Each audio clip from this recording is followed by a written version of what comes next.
going on, folks? It's your man JQ right here on Deftal Radio, Geeked Out. And it's just me and Megan. Say hi, Megan. Hi. So we did a whole, let's see. So you met me, you met Free, you met Chandler, and now you got to meet Megan. So we're going to take this whole episode, and we're going to talk to her for the whole hour and whatever, however long it takes to get this through. But before we do that, let's start the show off. How was your weekend? It was good. eBaying. I see you were eBaying all weekend. Yeah, so I sell antique toys and collectibles on eBay. Nice. So I've been working on that. I get a lot of stuff at cons, and then sometimes people give me stuff, which if it's like a gift, I keep them. But sometimes it's like stuff I pick up in my swag bags when I do cons. Oh, yeah. Yeah, so I have a lot of stuff in storage. Okay, so if they want to buy stuff from you, where do they find you on eBay? So my eBay name's the same as my Instagram name. It's Megan Lucky 1 and the number 1. There you go. So guys, wait, what's your seller rating? 100%? Oh yeah, Of it's course. 100%, and it's over 1,000. I've been doing eBay since I was in college. So when I turned 18, I started. In Kentucky, which this is not normal. I started the whole buying vintage T-shirt thing and reselling it. So I would find like Janet Jackson and all kinds of stuff. And that turned into a big West Coast thing, but people weren't doing that on the East Coast or in Kentucky. So that's how I started doing it. And then there's a lot of auction houses in Kentucky, and there's a lot of absolute auctions. So which are fun because there's no minimum. So what I realized was a lot of people go to those things just to watch. Okay. And so I would go when they would advertise the pictures like, hey, look at all the stuff we have. And I'd see something, I'm like, I need to go get that. Yeah. So yeah, I would go to the absolute auctions and nobody would bid. People just go to watch because it's like a fun weekend thing to do. Like stuff that would sell super Easy. cheap. Yeah. Oh, jeez. So like I specialize in antique toys and collectibles just because I love antique toys and collectibles. And then my grandfather had a lot of antique toys. And he also was a door-to-door holiday salesman in the 50s and 60s. Oh, wow. So all the like Christmas decorations businesses would put up, he'd sell them. So I knew what a lot of that stuff was, and a lot of people don't. And then in Kentucky, there's a lot of decanters as well, like bourbon ones. Yeah. And back in the 70s, they used to make them in these ceramic jars. So they're like $10 a dozen, but bourbon's more popular than it's ever been in the world. So people in Australia or Europe or wherever want these things, and they can't get them. So I would go and get those, and then they'd buy them, and I'd send them out. Yeah. Wow. That's cool. So a little trivia about myself. I worked at eBay before they became eBay. So with the company? Yeah. Yeah. So before they went public, I was actually at eBay as a contractor doing... was that in the early 2000s? Yeah. Late 90s, actually. Because I graduated college in 2009, so I started selling in like 2004. Oh, yeah. I was like way before that. Yeah. Way before that. So I was part of the crew that would go up, and then I would handle a certain section of the site, and it was always video games and video games and Star Wars stuff, and I would have to look it up and see if it was legit. Right. And then if it wasn't legit, I would take it out. But some of the fake stuff is really popular too. Like if you can find fake Star Wars stuff, like the vintage fake Star Wars stuff, collectors love that stuff too. Oh, yeah. And then the other thing is the error stuff. Oh, yeah. Like if it's got the wrong box or wrong paint color, people love that stuff. So yeah, and then I also go get furniture as well. And I know a lot about like turn of the century furniture because, or mid-century furniture, because I love that stuff and I do pin up. But my dad is a retired shop teacher. Oh, okay. So I can pick something up that's leg is coming off or is broken, fix it up. and I can fix it easy. Yeah. So I would go to those auctions too and find a lot of mid-century stuff. And in Kentucky, people are like, oh, like, I remember when my grandma had that, get it out of here, or even 70s stuff. Yeah. But with the younger generation, it's so popular. Like people like me, they'll pay $1,000 for a couch that's mid-century. And older people just throw them out. Oh, yeah. Yeah. That's crazy. I found all kinds of stuff. I found Ames chairs, which are like $1,000 or more a piece. like all kinds of stuff. The craziest one I ever found was, so I do have a lot of my personal Funkos on my eBay right now because where I moved, I'm trying to cut down on my stuff because I know I'm gonna move again and all this kind of stuff. But the craziest one I ever found was at a flea market, but it wasn't the type of flea market where somebody's at the booth, because if it was, I would have been like, hey man. So it was a Red Skull Funko Pop, and that was one of the original Marvel ones. Yeah. So they're selling it for $6.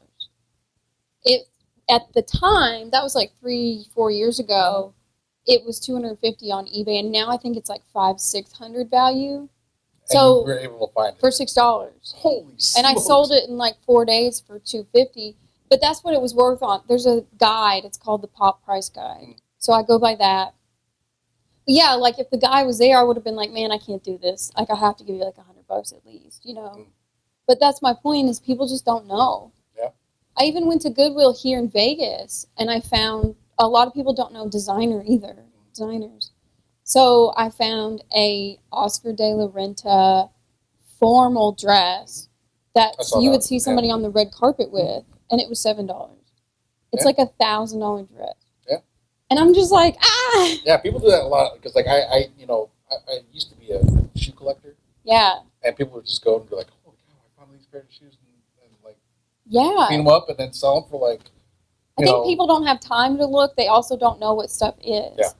And I do, and I have done work for social media, so I'm constantly just inundated with lots of things I'm constantly seeing online in all kinds of groups and pages. That's crazy. Yeah, it's a lot. Yeah, you can keep yourself busy with that. I should get back into that. I was doing that a long time ago. I was, and then when I started traveling for acting, I laid off of it because I literally had no time. So when I moved out here, the funny thing is that half my U-Haul were the large shipping boxes of toys to sell. What the? Because I had them in storage back home, and I knew I would eventually have time to list them here.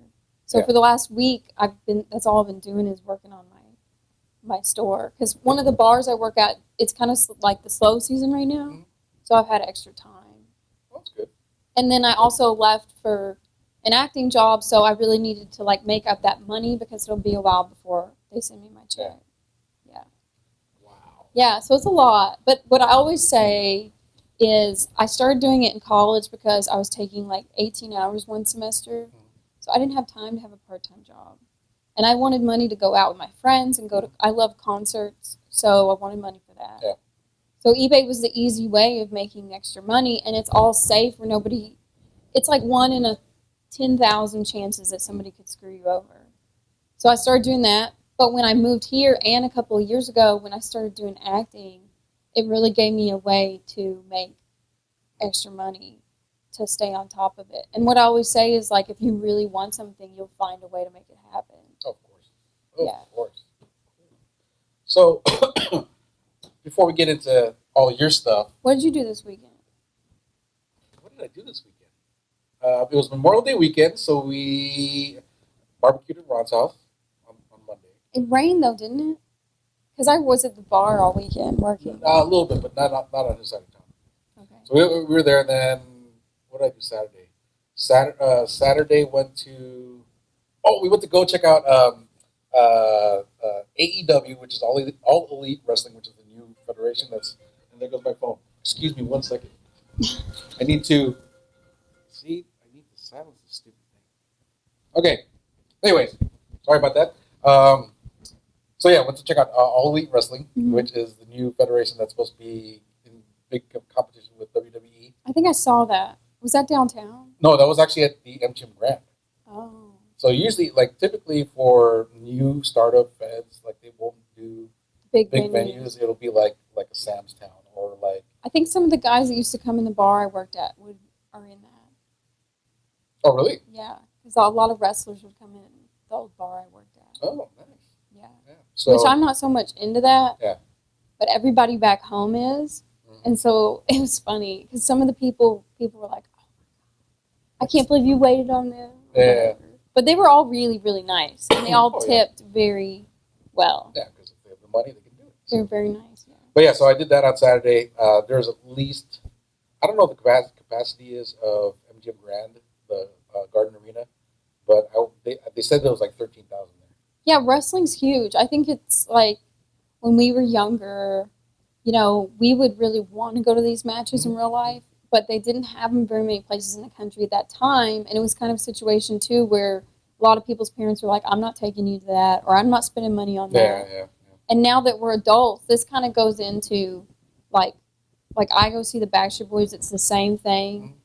Or buying vintage toys again. As adults, it's the same thing. Where now that we're adults, we have the money and we're going. Yeah, we're going to go. Because our mom and dad doesn't have to pay for it. They don't have to take us. Yeah, it was crazy because we actually got there late, but I saw the line before they opened the doors.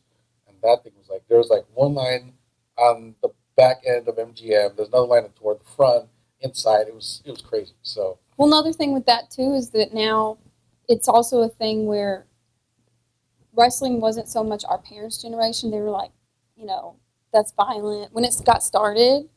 And so now in this new wave wrestling, then people can take their kids and enjoy it with them too. Yeah. Because like I think for me, for my age bracket, when it was. So I'm 33. I'm a whole decade older. Okay. But yeah, like still, your parents weren't like, yeah, wrestling. No, they didn't. I mean, I would watch it on TV, but they wouldn't say anything. They're just like, eh. But my point is, they wouldn't want.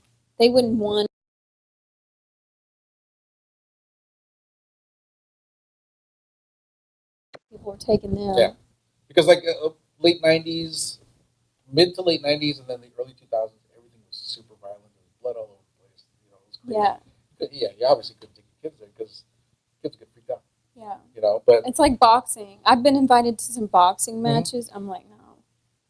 Because the audience gets sprayed with blood. Oh, I know. Yeah. So. That's not my idea of fun. It is to some people. But anyway, so I did that on Saturday. That was really fun. And then Sunday we went to, I had some, family in town. They wanted to, because they weren't here for my birthday a month ago, they took me out to Echo and Rig on the west side over in Summerlin. So good, so affordable. What is it? It's a steakhouse. Oh, okay. Really, really nice. I forgot what they called it. It's not our usual cut of steak, but it's like about 6 or 7 ounce steak. And I saw one of your posts where you were confusing people because they were like, "Oh, happy birthday!" Oh yeah. And you're like, "It was a month ago." Yeah. See, I watch your stuff. I know. I keep an eye on you guys. Yeah. Oh my God. So that little dessert thing that I had. It was hazelnut ice cream. And, that's when you don't feel guilty about eating a dessert because it's a special occasion. Yeah. It's a nice steakhouse, so you know it's going to be like gourmet. I killed it. Yeah.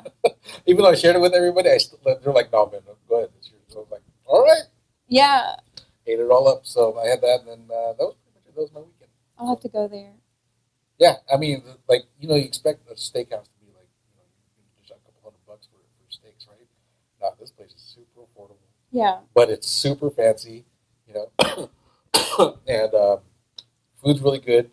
I had calamari on the side, asparagus.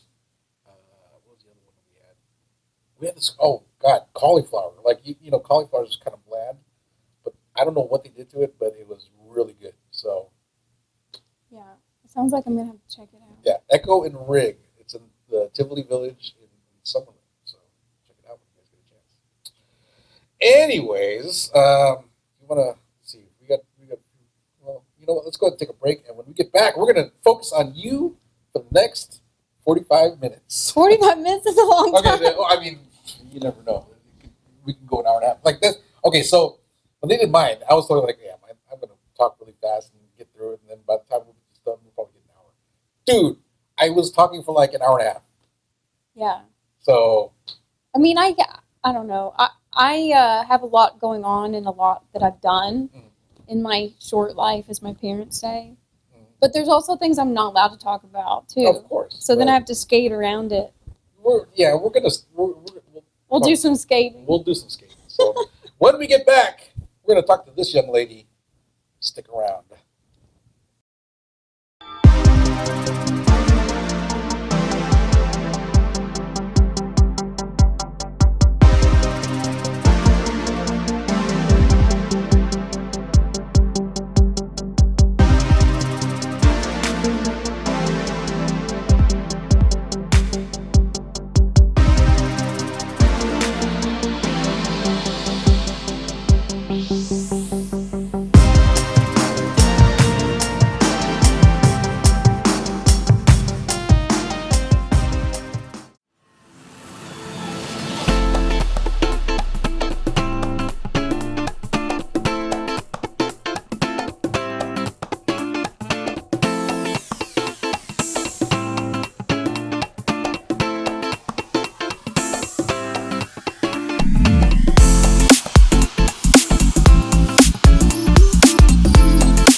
We are back, folks. There's no top 3 topics of the day today, but what we're going to do is we're going to focus on Megan Fisher.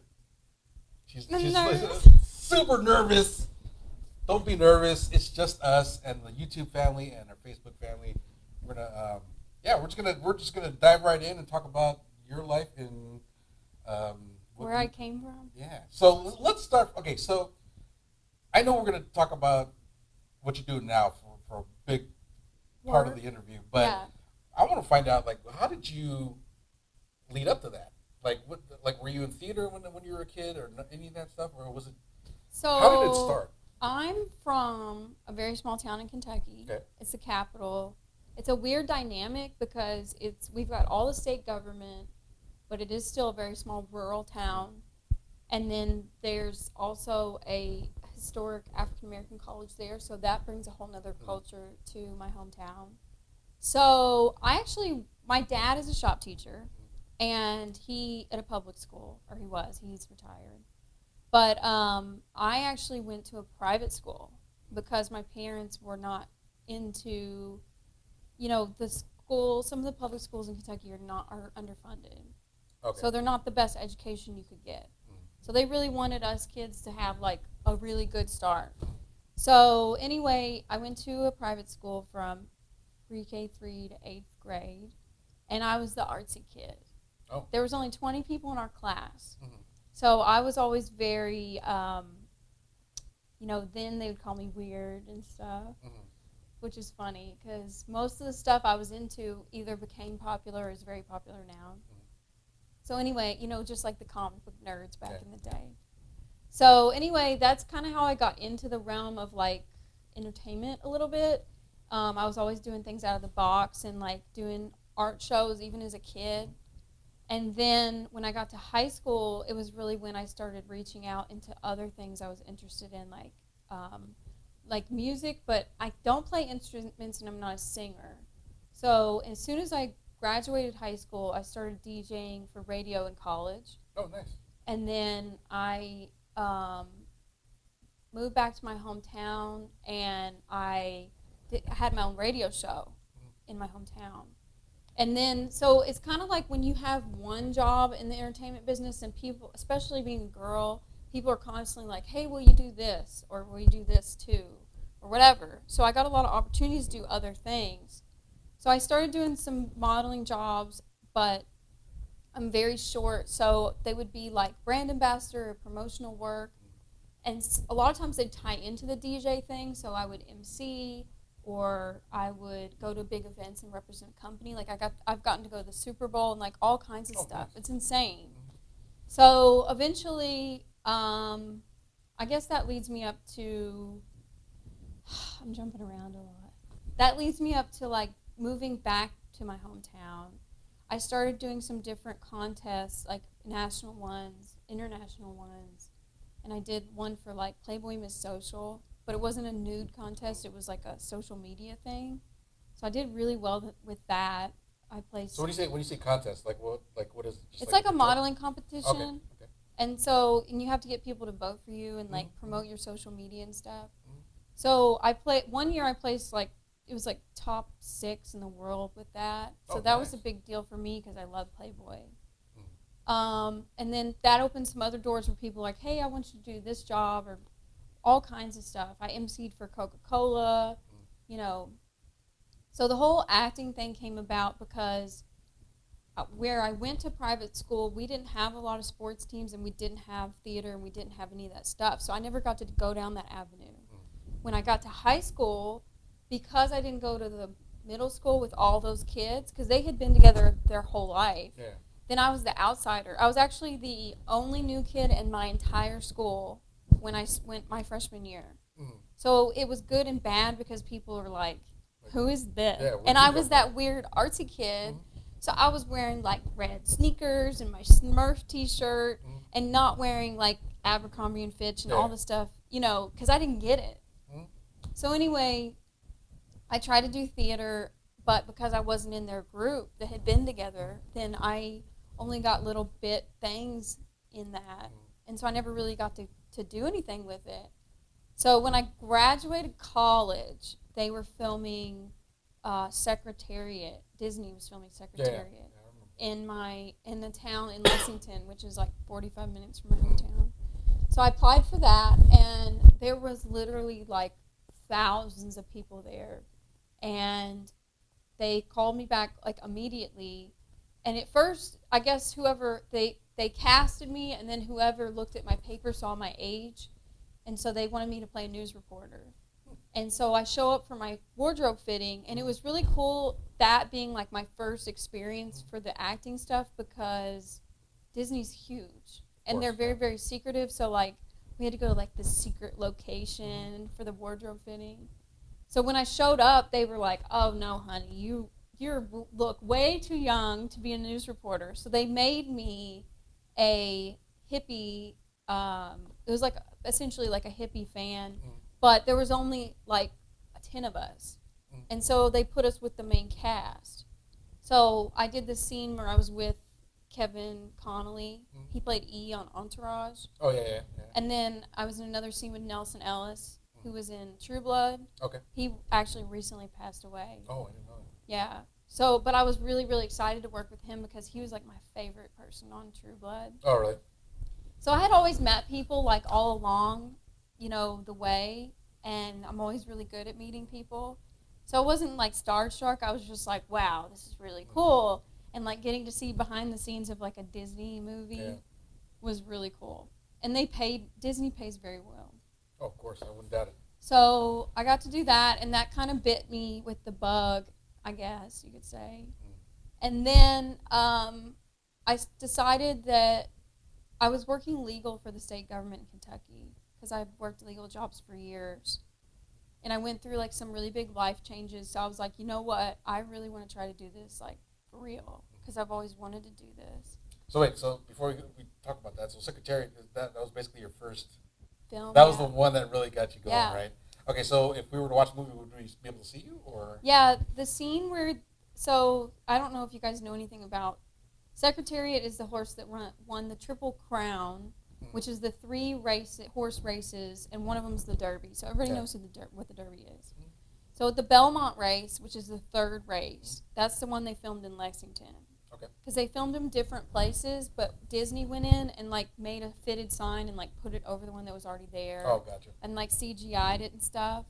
So that was like my first experience learning about how all this stuff worked and being involved in it. Because they also made us do tiling, which is where you spread out in the room and they take a film and then they make you move. And they did that with us in the stands. Kind of build it, so they build a crowd. Build a crowd. Yeah, because they didn't want a lot of people to be there because that was like a really, really expensive movie. So they didn't want it to leak. But anyway, so yeah, the scene in the Belmont race, which is the 3rd race, right before, we all know Secretariat wins. That's not a secret. But right before Secretariat won, when Nelson Ellis is bringing him down the breezeway, I'm right there. Oh, wow. And I'm wearing like a white paisley hippie dress. It was cool. Okay, so we'll definitely have to. I'll look that up. We're gonna find you somehow. I was really mad because we did a scene. That was my first experience with a scene being cut too, because I knew that stuff happened. But I did the scene where I'm with Kevin Connolly, and I'm pissed because they cut it. Oh. Yeah, when I watched it, I was like, no. And then I watched the extended stuff, and it wasn't in it either. And then actually, so I got to go to the red carpet premiere as well, and that was my first red carpet premiere. So that was really cool. They had it in Lexington. Oh, nice. Yeah, so I got to meet all the main cast. It was also my first experience. Like, I've been into a lot. I've been very lucky to have gone to a lot of events with some big people, and that was my first experience with somebody being a diva. So they had the after party for the premiere. And all the main cast was there. Well, William Shatner decided to show up because he lives in Versailles, which is like 20 minutes from there. And he kicked out everyone that wasn't a main cast member. And I was pissed. I was like, are you kidding me? Because he had his little diva moment. Yeah. But that was my first experience with that, too. Because I was like, okay. He seems like a nice guy, though. Like he is, but he lives in Kentucky, so I've seen him a lot and I've heard a lot. And my old college roommate, her family's farm is right next to his. Oh, wow. Yeah, so I've heard a lot of stories about him. About the Small. shatter. It's a very small world. Yeah. Especially in Kentucky. Oh my God, that's crazy. So, okay, so you did Secretariat. Yeah. What happened after that? So after that, people were asking me to do more like pinup modeling stuff than acting stuff. There's not a lot of acting stuff in Kentucky, and there's also not any real agencies in Kentucky. So I didn't really have an avenue to do anything. So what I started doing was I started getting involved in like acting groups and indie movies.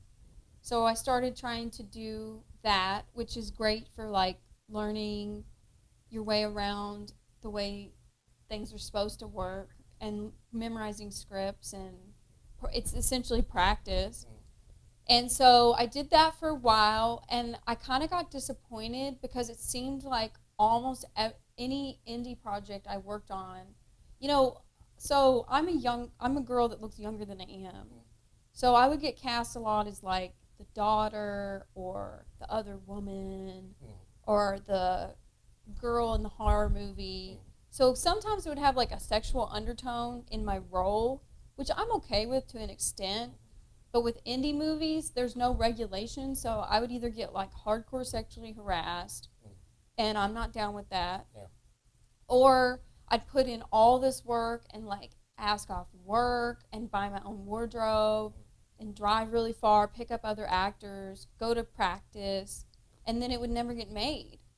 Oh, wow. And I would get burned. And there was one in particular I worked on a lot where there were some really shady things that happened, and I had to put my foot down and be like, I had already filmed all my stuff, and I was like, I'm not doing anything else because I'm not going to be treated like that. And the guy actually voiced over all my stuff with his girlfriend's voice, and she's not an actor. So I was pissed. I was like, you don't have permission to do that. So there was one project I worked on with a guy named Chris Easterly, and he's from my hometown as well, but he's a big writer in Los Angeles. Okay. So he goes back and forth. So he was working on a passion project in my hometown and filming a trailer called Devil's Hollow. Okay. So he let me be the daughter in that. So I did get to work on that, and that was worth it. But the majority of the other indie projects, they just never got made. So I kind of felt like I was spinning my wheels. And because you're not getting paid for that either, unless they eventually sell it, which is rare. So finally, I got to a point where I was going through some big life changes. I was working legal, and I was like, you know what? I'm going to try to do this for real. And I was financially able to do that, too, or I'd find a way. Yeah. So I started driving to Atlanta every week, and I did that for about 2.5 years. And at first, I would pick up whatever I could, extra work, crowd work, anything. And in 2.5 years, I worked on 29 major movies and TV shows. Oh, wow. So that was in Nashville, Atlanta, Cincinnati, Kentucky. Yeah, for the most part. But yeah, so, and then there's also a guy named Vin Moriel in Kentucky, and he's a real casting director, and he casts mainly Hallmark movies that are filmed there. Okay. So he casts a lot of background work as well. So I was fortunate enough to be able to be in some projects with him, which I was really, appreciative that he trusted me to continue to be in those things. Because usually the scenes I did were with the main cast.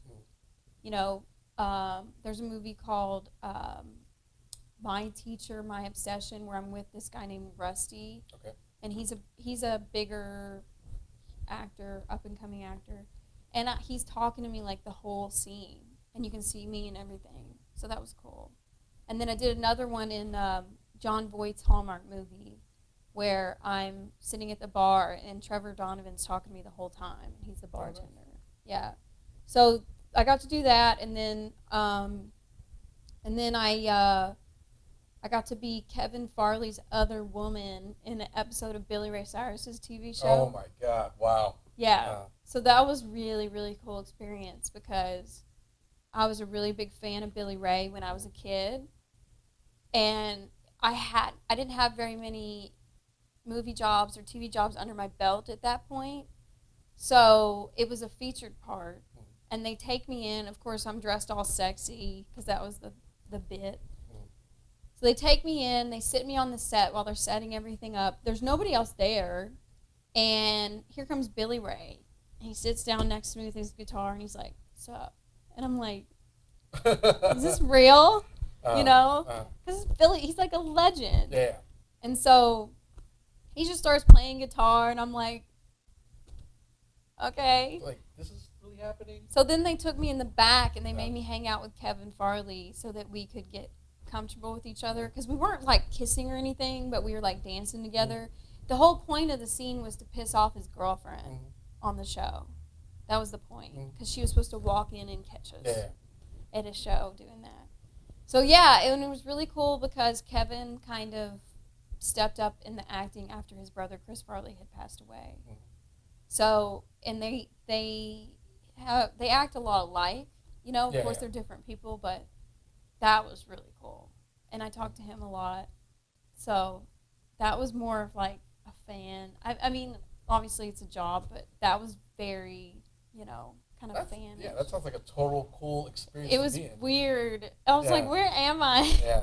So I did that, and then it was kind of after that point when I started going to Atlanta. So to give you a perspective, my hometown is in the center of Kentucky, and Nashville's 4 hours from my house. So I would drive to Nashville for that show and to other productions.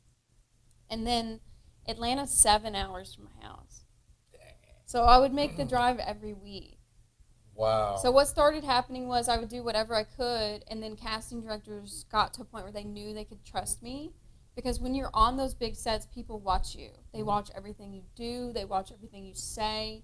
There's some productions like Marvel that pay people to watch everything online because there's not very many of us there. So, yeah. So I got to be a stand-in for Brianna Hildebrand in a movie in Kentucky called Tragedy Girls. And Brianna was Negasonic Teenage Warhead. Yeah. So I got to be her stand-in. That was my first stand-in job, so I really, really liked that. So then I started going after more stand-in work. So I guess, like, I did a little bit thing on MacGyver, but most of it got cut out. But that was cool for me, too, because MacGyver was my favorite show when I was a kid. And my childhood dog was named MacGyver. Oh, wow. So I was kind of like, and that was really cool. That was kind of like my welcome to showbiz thing because we blew up a Mercedes van on that episode. And it's like 30 feet from us. Yeah. So I was like, what? You just blew up a fan. Where am I? Yeah.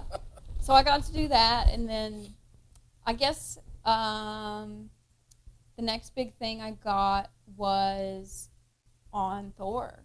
I mean, I did stuff in between then, like some pilots that are still on TV, like The Resident. I played a reporter on the first episode. But yeah, so Thor came along, and I got to be an Asgardian in that. And then, I'm trying to think, 3 days after Thor wrapped, the originals emailed me to be a double for the main character. So I did that, and I was also her stand-in. So I did that for like 4 or 5 months. Oh, wow. And then in between, I stood in for Jade Chenoweth in the new Step Up TV show. So that was cool, too, because I'm a big fan of Channing Tatum and the dance movies. And I had to go to an audition for that because they were trying to be very particular on who was there just because Channing and his wife were in charge of the show. So, yeah, it's been a wild ride. Dude, so you kind of just touched on Thor, but that's like that's major. I mean, Thor is like one of the biggest Marvel movies that, you know, out of the whole 10-plus year run that they were around. So how was that? Because, I mean, you're probably filming on sound stages the whole time, right? No. So what happened with Thor was Marvel has money, so they always do reshoots. Okay. And reshoots mean that they film Thor in Australia, because that's where Chris lives now. And they go back when they're editing and they're like, oh, I hate this scene, or it has bad lighting, or that person moved the wrong way. and they don't have a clean cut. Or they say, okay, we need this, which is an insert scene, like of me handing you my keys. Gotcha. And they don't have it. They need that. Mm-hmm. And especially if it's like a key part. So that's called an insert scene. And a lot of times they use doubles for that, so I did a lot of that on the originals. But anyway, so when I got cast in Thor, I had established myself with that casting company. And so they contacted me, and they said, hey, do you want to be a part of this? And I was like, yeah. But I didn't know it was, they didn't tell me it was Thor. So what did they tell you? What did they told me it was a Viking movie. Oh, wow, okay. So when I always look up what I'm doing, because I don't really get starstruck so much as I think things are cool. Mm-hmm. Like if I'm working with Jennifer Aniston, which I did get to do, then obviously I want to be ready for that, so I'm not like, oh, hi. So, but also like to know what I'm doing as well. So I had looked it up, and that's when I found out it was Thor. So I think I kind of just didn't think about it because it was really overwhelming. Mm-hmm. So they had actually called me. They asked me if I wanted to do it, and I was like, yeah. And then they called me, and I was an hour and a half from my house at a mall with my dad. And they said, can you come to a costume fitting in like 6 hours or 8 hours? And I was like, yeah. So I didn't even go home. I literally got in my car and I drove to Atlanta. But you said you were with your dad. Well, my dad drove separate. Oh, okay. But yeah, like I didn't even go home. Mm-hmm. And so when I went to my fitting, that was overwhelming because Marvel, even more than Walking Dead, are so secretive. Mm-hmm. In Cutthroat, it's like if you say anything about anything, you're done. Yeah. Like the first day I was there, they fired 2 people. Oh, wow. So I went, and the studio they were using is in Fayetteville. It's called Pinewood Studios. So at the time, the entire lot was all Marvel. So they were filming Thor, Ragnarok, Black Panther, Infinity War, all of Stan Lee's cameos, and then they were doing stuff for Endgame as well. And I think, what was the other one? Guardians of the Galaxy. There was one more. But they were all there. So this studio lot is like 10 or 15 warehouses, like huge warehouse, like it's bigger than Walmart. Yeah. And so each one is dedicated to a movie. So when I get there, they may take your photo at the guard gate, and then they search your car, and then you're given a temporary pass to go in, parking pass, and a temporary pass to go in the property. So the parking lot is not on the lot. There's an actual double gate system on the lot that it reminded me of being like what I've seen for prisons in movies. Had barbed wire at the top. Oh, wow. Somebody had to let you in the first gate, and then somebody on the digital screen had to let you in the second gate. You couldn't just walk in with a badge. So somebody let me in. So I'm walking around, and I'm like, what is going on? And there's like people on golf carts going by, and like how you see with movies, Loki helmets, and people in golf carts going by that has the tag on it that says like the fake name for Avengers, and I'm like, where am I? Yeah. And so then I go in the office, and there's only a couple of people there doing a fitting, and they were like, they get my information. They're like, okay, go in the back. So I'm going in the back, and when wardrobe sets up at something like that, they just have all the racks set up like in an old lunchroom or whatever, to try to filter it out, and then they pick the costumes and they put them on racks with our names, and they take it elsewhere, and they put all the other stuff back in storage. So we go in, and there's just racks and racks and racks and racks of all Marvel costumes, and I'm like, this is the coolest thing ever. Yeah, I'm like, where am I? And so we go in, and they actually had to recast some people because all the costumes were European costumes, so they were all European sizes. So a lot of the women were very, very small. Oh, okay. And so my chest was a little bit bigger at the time, so I had to corset.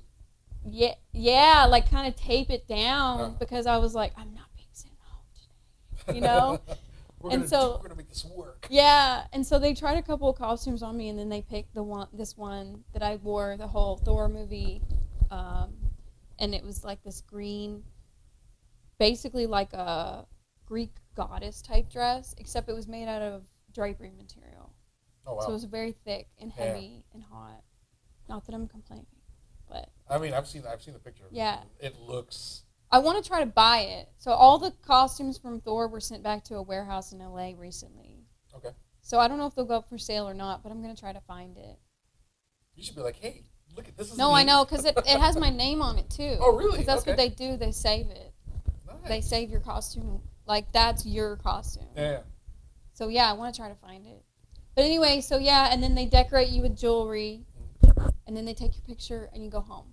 So then a couple of days later, they tell me we're filming, so I come back, and we showed up super early because they did full hair and makeup, and yeah, I mean, it was insane. So Thor, the studio actually didn't have room at the time to take over a warehouse, and they used so much outdoor scenes with that movie that they set up a big inflatable blue screen in the parking lot with cranes.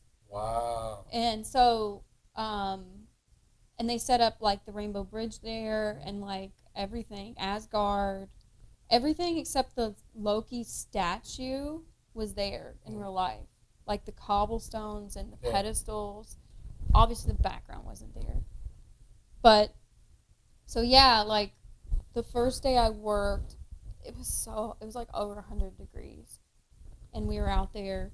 And they did a really good job of taking care of us. You know, they provide you with water and stuff. They don't want you passing out. Of course not. But yeah, so the first scene we filmed was when Thor landed in Asgard. And I didn't really know what I was going into because at that point I knew they used a lot of doubles sometimes, or movies in general use a lot of doubles. So I had no idea what characters would be there, but I had just hoped that I would see Chris as Thor in real life, because that's like a once-in-a-lifetime opportunity. Because unless they go to like children's hospitals, those guys don't wear those costumes. Oh, of course not. So that scene, Chris showed up, and so there were 10 men as guardians and 10 women. So the girls, at least 4 of them were like, and I'm like, gosh, shut the hell up. Like, what are you doing? Like, don't get us kicked out. So we kept filming the scene over and over again where he landed, and then we go up to they reveal the Loki pedestal, and Thor's like, what, really? So yeah, we filmed that a bunch, and because it was the reshoots, we literally did it like 20 takes, which is not normal because those guys are such professional actors that normally they do 3 or 4 takes and wrap it. So what was it? What held it up? So because it was the reshoots. Oh. So this scene had been messed up the first time, or as an add-on scene, so they wanted to make sure they had a good cut. Gotcha. So the cool part was, I can't think of his name. I can't pronounce his name. The director. Watiti, something. Watiti, yeah, I never say it right. So the cool thing was he was there, and he was just as much of a character as you see him on Flight of the Conchords. Oh, yeah. And so he's sitting in his director's chair, and he's got his little hat on, his curly hair, and he's watching us. You know, and when they would do takes, him and Chris would go back and forth. And Chris would be like, one of the takes, Chris cursed. And the director was like, oh, I'm just going to keep it. I liked it. But their banter was funny because they were constantly going back and forth. Well, they just seem like funny people. Yeah. And hearing Chris's like accent in real life, it's so much different than like in the movies. It was just overwhelming. So then I think the second day we filmed, so we had been showing up very early because it took them like hours to do our hair for that movie because they were like using the old school heat ovens, curling ovens, to curl our hair to make sure it stayed. Oh, wow. Yeah.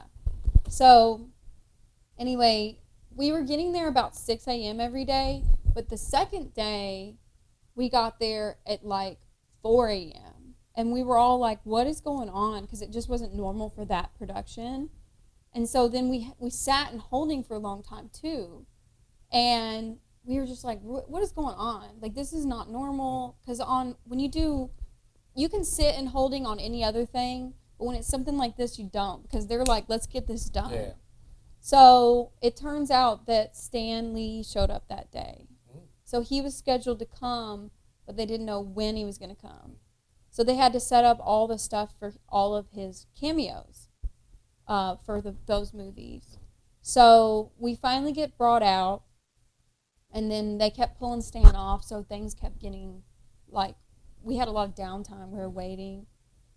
But yeah, so during lunch, we were sitting on Scourge's spaceship. Yeah. That was like our holding for lunch. And it's another situation where you're like, where am I? And Scourge was there in costume, and it was so hot. We had these big air conditioning tubes. Yeah. And he's just sitting there like this, trying to get cold.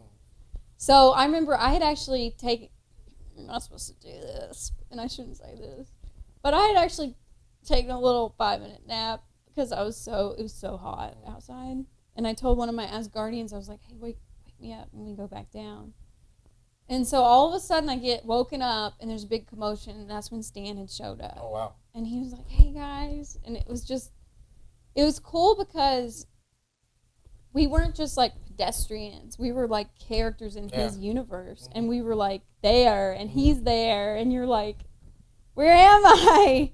But yeah, so we didn't see a lot of the cameos. We saw some stuff, but because he did some of it in the warehouse. Like, they used part of one of the warehouses to film his cameo for Thor, where they shaved Chris's head. But yeah, and so then that day we also filmed the scene where you can see me really well in that movie where I'm right next to him when he walks up to watch the play.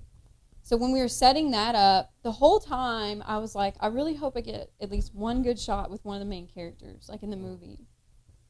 So I hadn't been used in the scene we filmed before, or I wasn't seen really well. So the AD was like, come here, and they put me right there. Well, then Chris's stand-in walks up, so I know I'm going to be with Chris. And I was like, oh my God, don't mess this up. Because I'm always like, this is it, or whatever. So Chris's stand-in comes up, and they're setting up the shot and the lighting and all that stuff. And believe it or not, they used some apple boxes for Chris to make him look a little taller. Okay, so how tall is he then? He's very tall, but they make him look a little tall. I would say he's probably a good 6'3", 6'4". He's very tall. Well, and it was also one of those angles too where they kind of had the camera down a little bit, so they wanted him to look bigger. Yeah. So they're setting all that stuff up. So the guy next to me, at this point, I had already had some stand-in work under my belt. So the guy next to me is acting all nervous and fidgety, and I'm like, I start talking to him because it was an appropriate time to talk. Like, sometimes you're not allowed to talk, but anyway, I started talking to him, and I was like, are you Chris's full-time stand-in? And he was like, no, actually, Chris's full-time stand-in quit and moved to Italy, like, randomly. So the casting had found him in Atlanta, and he looked a lot like Chris. He had the same build, hair, skin tone. So he was like, I really don't know what I'm doing. Because when you're a stand-in or a double, nobody shows you how to do it. You just have to do it. So I was talking to him about some different things about what these productions usually want that are like really key. And so, again, it was very hot outside, and he had the long hair like Chris, kind of like my length. And so he was like, hey, will you hold this for a second so I can put my hair up, like in a ponytail or whatever? And I looked down, and it's the hammer. It's the hammer, yeah. And I was like, sure. Yeah, like I couldn't even like talk. I was like, so then I'm like, where am I? You know what I mean? Yeah. Like, oh my God. Yeah. So it was really crazy. I'll never forget that. I wouldn't either. That's freaking Thor. The crazy part was there were some extras there that were complaining about like heat and all this shit. Sorry, I shouldn't say stuff. And I'm like, guys, look at where we are, and we're being paid for this. Yeah. We're not being paid a lot, but we're being paid for this. There are people that would pay thousands of dollars to be there. Yeah. And the other thing too was we didn't know we were filming Infinity War. So when Thanos showed up, I was like, oh, this is happening. But I didn't get killed by Thanos because the guy that morning had messed up some of my hair, and the director didn't like it, so they were redoing my hair while I'm watching Thanos kill half of us. You're talking about the scene on the Infinity ship. War. Yeah, on the ship, right? Yeah. Gotcha. It was overwhelming. Man. I could tell you stories for days about that movie. Well, I mean, in the interest of time, let's move along. I mean, we all know that you've been part of another show. Another show. Okay, so tell me how you got that. Walking Dead. So Walking Dead.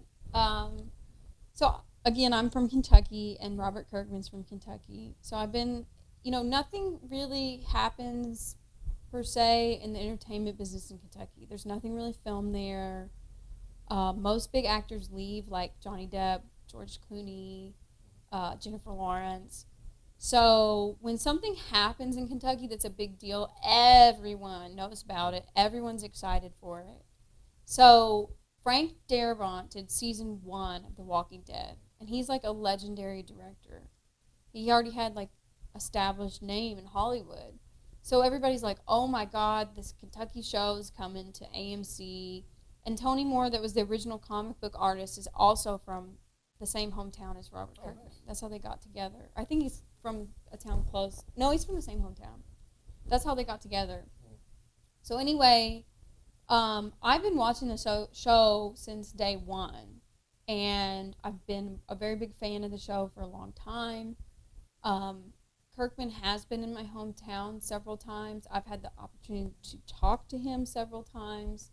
So when I started seriously doing some of the acting stuff, I went to a charity event he was at just to get, it was like a photo op, and I wanted to get some of my Walking Dead stuff signed. And I was like, hey, I really want to be a part of the show. And I mean, everybody says that kind of stuff, but not everybody works in that business. So I was like, he was like, yeah, we have he was like, oh, you have plenty of time. We have a new group of people coming to the show. And I was like, yeah, I know, the Whisperers. And he's like, maybe, but you didn't hear that from me. So that was several years ago. And since then, I work conventions, and I meet a lot of the cast and go to events the cast is at and stuff like that. So I had been dying to do a show for forever. And some people were like, well, why don't you ask so-and-so? Because, I know some of them or whatever. And I'm like, no, I really just want to do this myself. So for 8 years, I kept trying to get on it. And I was trying to, psychoanalyze it, because I was like, okay, my chest was bigger for a while. And if you watch the show, they don't have girls built like that. The only girl built like that was Tara, and they make her wear baggy clothes to hide it. Gotcha. Make her look heavier. So I thought that was one factor. And then my hair changed a lot, because in Thor it was waist length and red. The originals it was to here and dark brown. So I was like, maybe it's my hair. I'm also very short and very pale. So I thought it was a combination of those things. And for several years, it was just the saviors on the show, besides the main cast, and most of them are men. Yeah. So I think it was a combination of things. But finally, when I was shooting the originals, Walking Dead contacted me actually 3 times. And they wanted me to be a new survivor in Alexandria. And the first time they called me, I remember I was at my friend's house because I was filming originals. And it was 6 a.m. and I couldn't do it. Because on the originals, I was a full-time double, so they could not film unless I was there. So, for a minor. So I texted my casting director for the originals, and I was like, are you sure that you need me today? Because The Walking Dead just called me. And they're like, yes, we need you. And I was like, oh my God. So, and it's very, very important to not show jump and to stay in your commitments as well. Of course. So I called my parents, and I was sobbing. And they were like, what is wrong with you? And I was like, The Walking Dead just called me. Or whatever. Mm-hmm. So then, so I didn't get to do it. So then the following year is when I met my boyfriend that lives here, and so I made plans to move out here. So I thought that was it. I thought I wasn't going to get to do it. So last September, I was working for Marvel, and I was at home packing my house. And the night I got released from Marvel, Walking Dead emailed me at midnight. It was like the night before I was about to leave. And they were like, hey, I had also just cut my hair off. It was to here for Marvel. So Walking Dead emailed me, and they were like, hey, do you want to be a whisperer? Like, or they didn't say whisperer, but they were casting women that had hair that was mid-neck to shaved head. And I was like, yeah, I will be there. So I drove down, like, the next day and worked on it. I think I worked on it, like, 6 days on season 9. But it totally worked out perfect, because if I had not cut my hair for a Marvel job, I wouldn't have gotten it. Yeah. So that's how I got on that. And it was literally like, it was, to me, it was just as cool as Marvel being there in real life, but for me, it was overwhelming. It was literally like my Disneyland, because they're busing us in. So Walking Dead has their own studio called Riley Studios in Sonoya. And that's where Herschel's Farm is, even though Herschel's Farm is privately owned. That's where the sanctuary is. That's where the prison is. That's where, like, half the stuff on the show is. And then the other half of the stuff is either in downtown Sonoya, like it's the actual city, or it's at one of Tyler Perry's studios. So, anyway, they're busting us in through all these places, and I'm just like, here's one thing from the show, and here's another thing. And then we're sitting there getting our makeup done. There's like a door cracked open from one of Nicotero's little studios where he sews hair in the Whisperer masks. And they had like 3 of the zombies from an episode like hanging on the wall, and I'm like, or there's like a garage door open with piles of the rubber zombie bodies literally piled up, and this one's like charred walkers, and I'm just like, oh my God.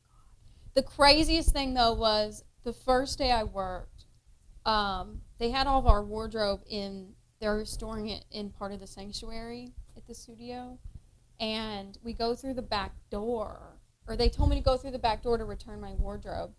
So it was at the end of the night, so I open the door, nobody else is around, nobody's in there, the lights are off, open the door, and there's all the motorcycles just sitting there, like 2 feet from me. So there's like Daryl's motorcycle, the new one, he had a couple different versions of them, and Merle's bike, and I'm like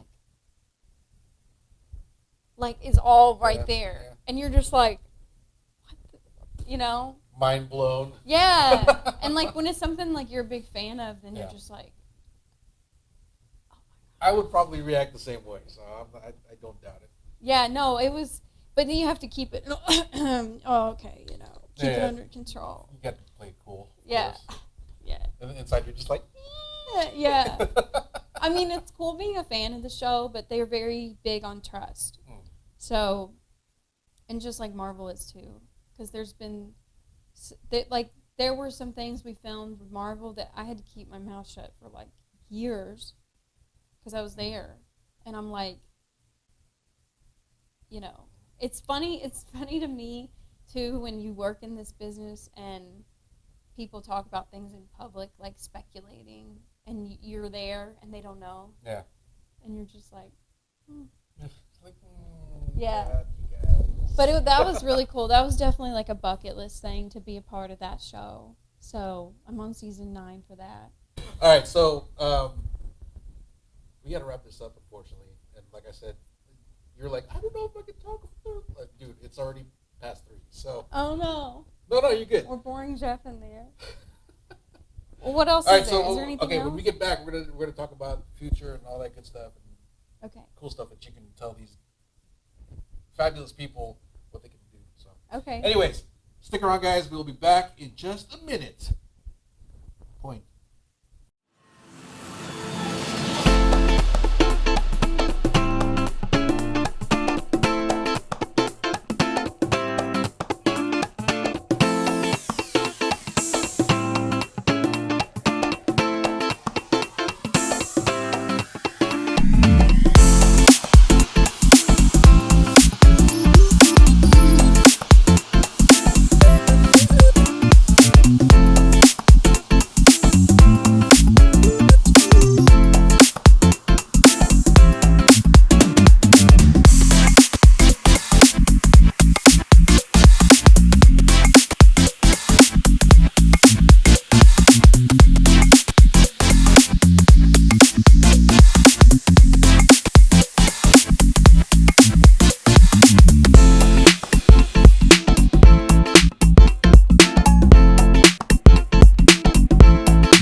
back, folks. Megan Fisher doing her thing, talking about her life and all the cool stuff that she's been doing for the past few years. And so now that we got the meat and potatoes of the story, yeah, like what are you looking forward to in the future? Like what do you want to? Where's this all leading to, basically? So yeah, I mean, I definitely want to do more principal roles, like speaking roles. And that's not something that you can really just jump into unless your family is in the business or unless you go to a prestigious acting school or unless you get very lucky, which I have been very lucky. But so my next step is I'm going to take acting classes at a school in Los Angeles so that I can get a good agent and have the opportunity to audition for more principal roles. In Vegas, there's about 2 big acting jobs a month, so I've also been very lucky here to be able to audition for things. There's also a lot of national commercials filmed here, so I've auditioned for a bunch of stuff. And I'm also looking, this isn't a normal acting thing, and a lot of people in the acting world look down on it, but I have been interested in doing at least one reality show at some point. A lot of people don't know that reality shows cast a lot of actors, but you can really only do one because they don't want you, you just don't want to be on multiple ones because then it looks bad. So I've gone to a lot of auditions for those. I went to one they called me out to do Big Brother, or to go to an audition for one, because they had never had a girl from Kentucky on the show. And when I showed up, they were like, looking me up and down, and they were like, honestly, besides your accent, I can't even tell you're from Kentucky. So they wanted me to show up and be like in camo and chewing tobacco or whatever. So that I didn't do that one. And then Real World was like hounding me for this season, so I did all the stuff they wanted me to do. I didn't make it to the final round, but that might be something in the future. I've been going to a lot of stuff for reality shows. And like I said, a lot of actors look down on that.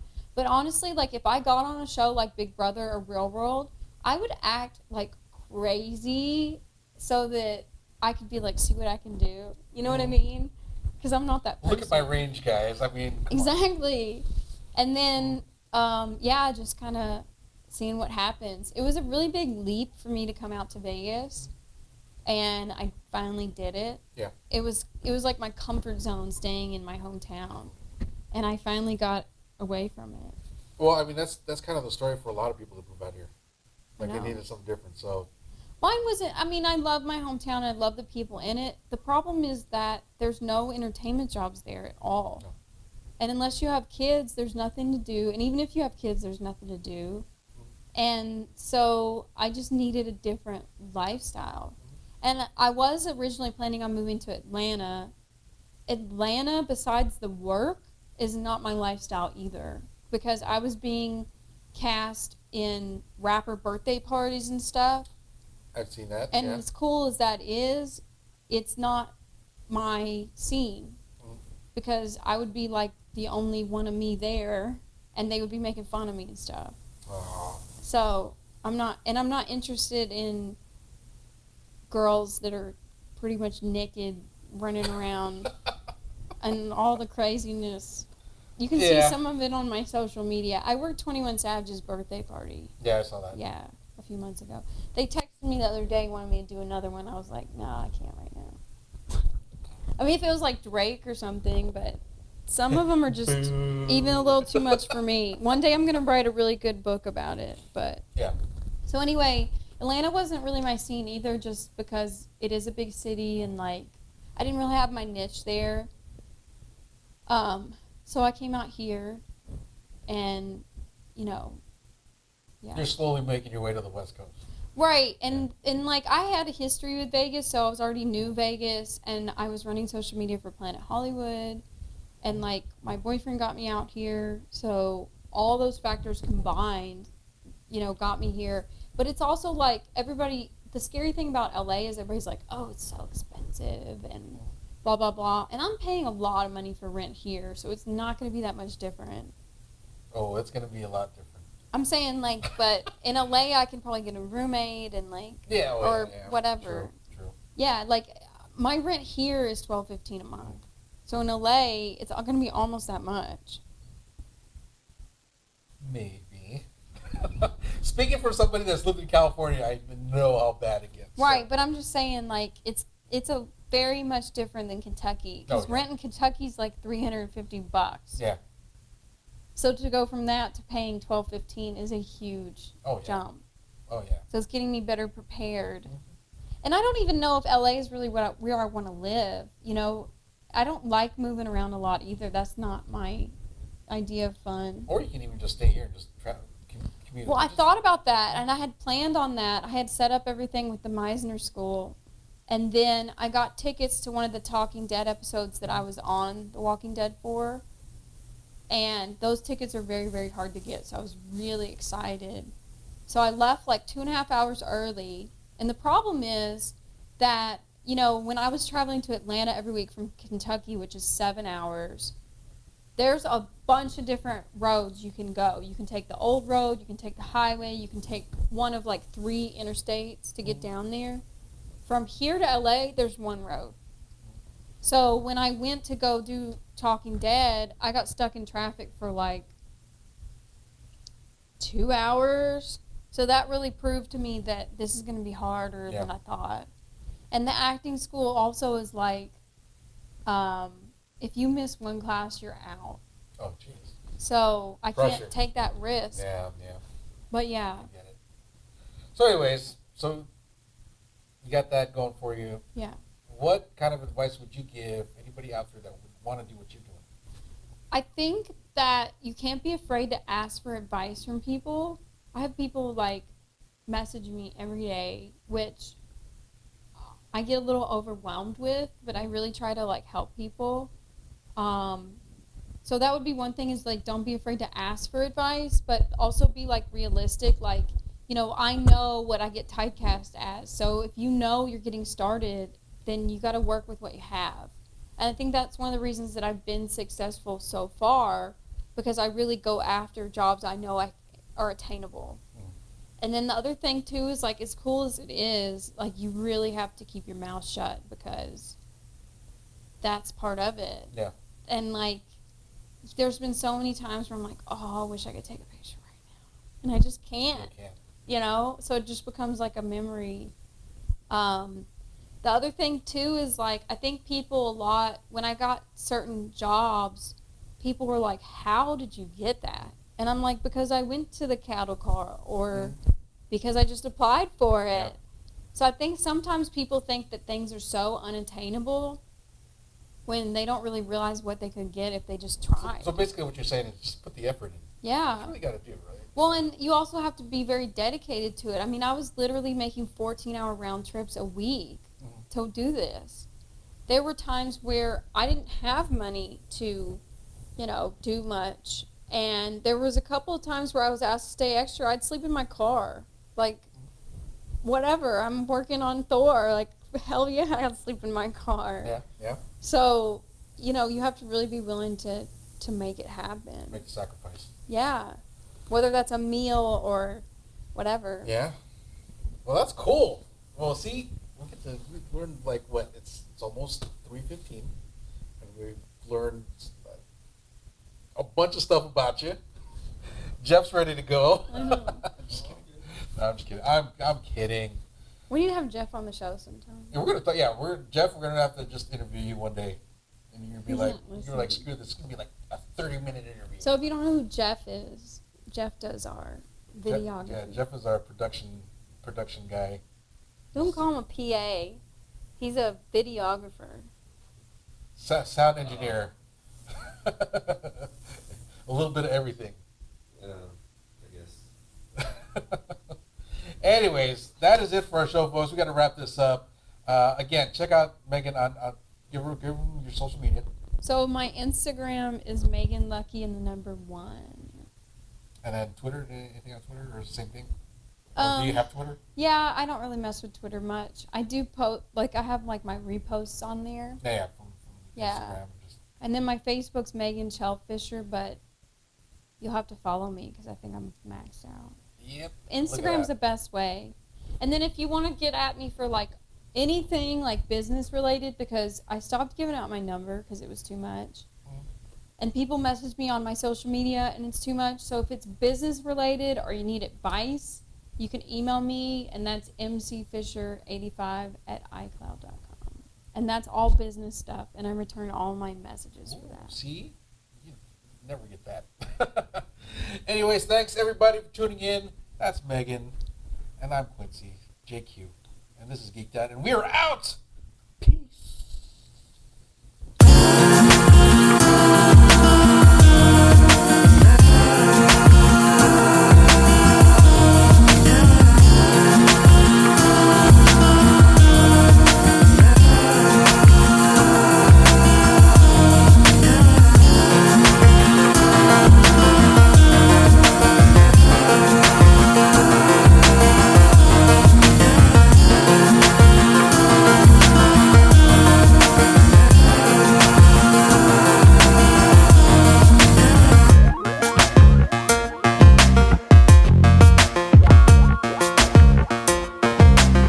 What's going on, guys? It's your man JQ with Geeked Out right here on Deftal Radio.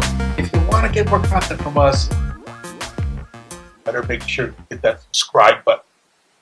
Don't know what you're missing.